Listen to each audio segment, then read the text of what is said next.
আসসালামু আলাইকুম ওয়া রাহমাতুল্লাহি ওয়া বারাকাতুহু।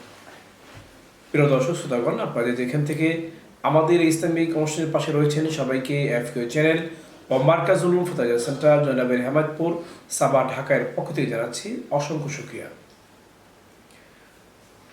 আব্দুল মতিন জামালপুর থেকে প্রশ্ন করেছেন। তার প্রশ্ন হলো, আমার আব্বা মৃত্যুর পূর্বে কিছু ঋণ রেখে গিয়েছেন, সে ঋণ কি আমাদের উপর পরিশোধ করা জরুরি কিনা? বিষয়টি জানালে অনেক খুশি হব।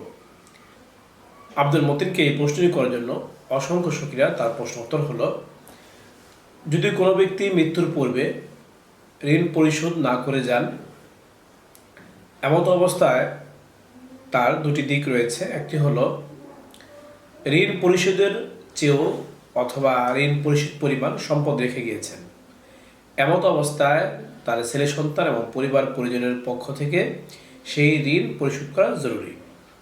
আর যদি সম্পদ রেখে না যান, তারপর যদি তার ওয়ারিশ তথা সন্তান পরিবার পরিজন যদি তার পক্ষ থেকে আদায় করে দেয়, তাহলে সেটি আদায় বলে গণ্য হয়ে যাবে। আর যদি সম্পদ রেখে যান আর এই অবস্থা যদি সন্তান যদি ইচ্ছাকৃতভাবে অথবা ওয়ারিশ যদি ইচ্ছাকৃতভাবে তারা রেখে যাওয়া সম্পদ থেকে বা সম্পদ দ্বারা সেই ঋণ যদি পরিশোধ না করে, তাহলে তারা গুনাহগার হবে। এই মাসলার রেফারেন্স উদ্ধৃতি হাওলা আপনারা পাবেন মেশকাতুল মাসাবির 1 নম্বর খণ্ডে 253 নম্বর পৃষ্ঠায়, ফাতোয়ায়ে সিরাজিয়ার 5 নম্বর পৃষ্ঠায়, রদ্দুল মুখতারের 4 নম্বর খণ্ডে 283 নম্বর পৃষ্ঠায়, ফাতোয়ায়ে দারুল দেওবন্দের 15 নম্বর খণ্ডের 85 নম্বর পৃষ্ঠায়।